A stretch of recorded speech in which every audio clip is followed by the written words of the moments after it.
As you watch this video, there's probably someone in your life that you're having trouble with. It could be someone at work, a member of your family, a spouse, or one of your friends. There could very well be multiple people.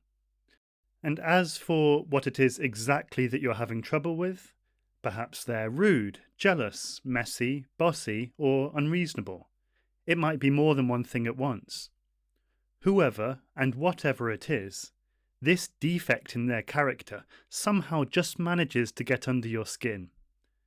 If we share this with a trusted friend, they'll probably tell us to discuss it with the offending person.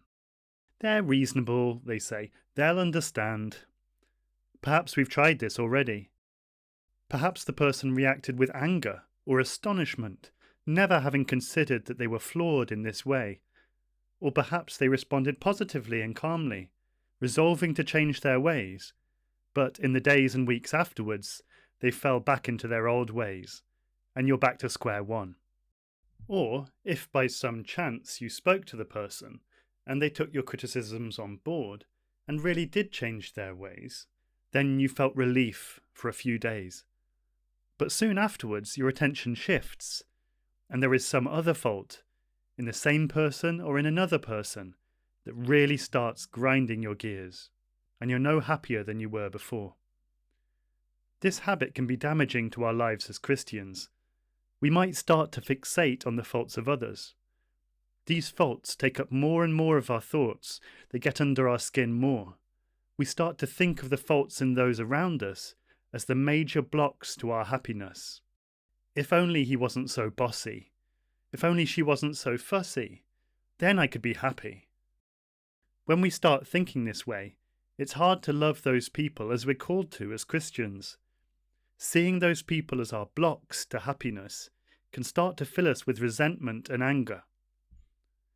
There's an essay by C.S. Lewis called The Trouble with X that talks about this problem and gives his solution to this destructive way of thinking.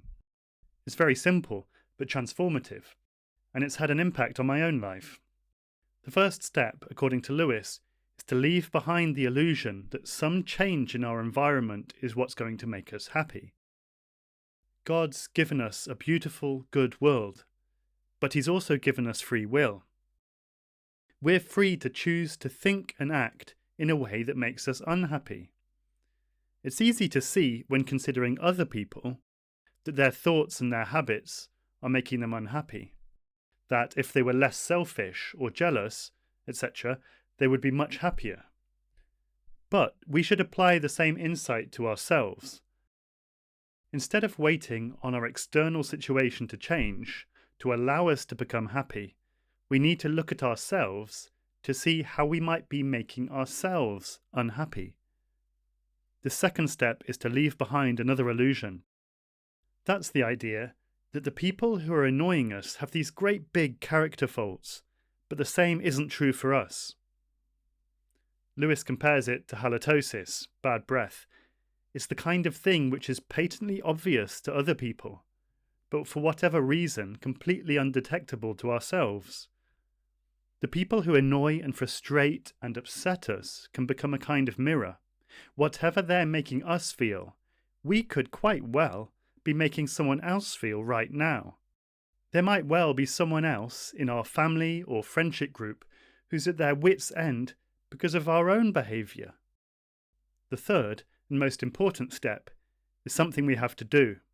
That is, whenever a critical thought pops into our heads, such as, oh, Y is so selfish, or why is X so self-absorbed, we shove that thought out of our heads and think about our own faults instead.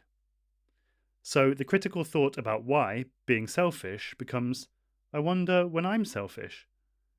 Or the thought about X being self-absorbed becomes, I wonder when I've been self-absorbed recently.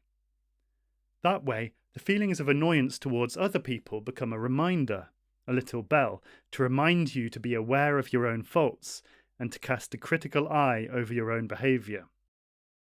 Lewis anticipates an objection to this, which is, isn't this going to make us unhappy?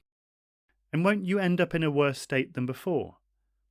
Again, all we have to do is look at others and apply the insights to ourselves. When we look at others, we can see that their own faults are what are making them unhappy, not the outside circumstances of their life. Their selfishness or jealousy are the problem here. The same applies to us. By working on our own faults, we can discover and uproot the habits and thought patterns that are making us unhappy. By thinking more about our faults, we're learning how we're choosing behaviors that reject the happiness that God offers to all of us. To some people, Lewis's strategy might seem so simple that we can ignore it as obvious. But we need to be reminded of obvious things sometimes, because although understanding the argument is easy, implementing it is hard. It requires repeated practice. But if my own experience is anything to go by, it's well worth the effort. That's it for today. As always, like and subscribe if you wish to promote these ideas across YouTube. And if you have any ideas for future videos, then please let me know in the comments below. Thanks for watching.